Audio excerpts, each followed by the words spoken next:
আসসালামু আলাইকুম, কেমন আছেন? আশা করি অনেক ভালো আছেন। আজ আপনাদের সাথে শেয়ার করতে চলে এসেছি খুবই ইজি একটি রেসিপি। এটা সচরাচর সবাই ঘরে তৈরি করে থাকেন। তো আজকে আমি মেয়ের টিফিনে এই নুডলসটা তৈরি করে দিলাম। তো ভাবলাম যে নুডলসটা যতই ইজি হোক তারপরও আপনাদের সাথে একটু শেয়ার করে নেই, হয়তো আপনাদের কারো না কারো উপকারে আসতে পারে। তো চলুন তবে রেসিপিটি দেখে নেওয়া যাক। প্রথমে আমি চুলাতে একটা হাঁড়ি বসিয়ে দিয়েছি, হাঁড়িতে দিয়েছি পানিটা ফুটে উঠলে এখানে আমি দিয়ে দিলাম নুডলস।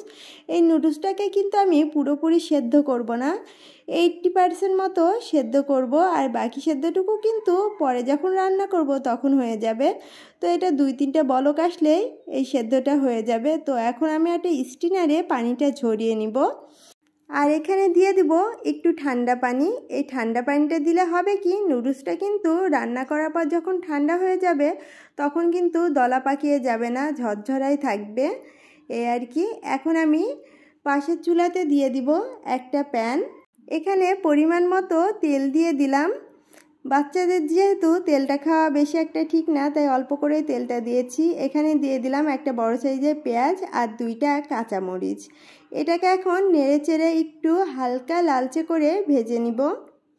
আপনারা চাইলে কিন্তু এখানে যে কোনো ভেজিটেবল বা মাংস ইউজ করতে পারেন। তো আজকে আমি কোনো ভেজিটেবল বা মাংস কোনোটাই ইউজ করব না। এখন দিয়ে দিচ্ছি সামান্য একটু নুন, পরিমাণ বুঝে। তো নুনটা দিয়েও একটু নেড়েচেড়ে নিব। রান্নার জগতে আমার কাছে মনে হয় যে এর চেয়ে সহজ আর কোনো রেসিপি হয় না। তো যাই হোক, আমার পেঁয়াজটা কিন্তু হালকা গোল্ডেন হতে শুরু করেছে। এখন আমি দিয়ে দিলাম একটা ডিম, আর দিয়ে দিচ্ছি এখানে সামান্য একটু হলুদের গুঁড়া। এটা দিয়ে এখন ভালোভাবে নেড়েচেড়ে এটাকে একটু ঝুরঝুরা করে নিতে হবে। এটা একটু সময় নিয়েই করতে হবে। তো যাই হোক, তারপরেও বলবো রান্নাটা কিন্তু খুবই ইজি। রান্নার জগতে আমার কাছে মনে হয় যে এইরকমভাবে নুডলস রান্নার চেয়ে আর কোনো সহজ রান্না হয় না।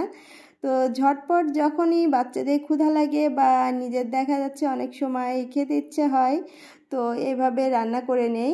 তো এখন আগে থেকে পানি ঝরিয়ে রাখা সেই নুডলসটাকে এখানে অ্যাড করে দিলাম, দিয়ে নেড়েচেড়ে ডিমের সাথে খুব ভালোভাবে মিশিয়ে নিচ্ছি।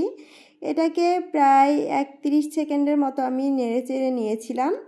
তারপরে এখানে কিন্তু নুডলসের যে মশলাটা আছে সেটাও অবশ্যই অ্যাড করতে হবে।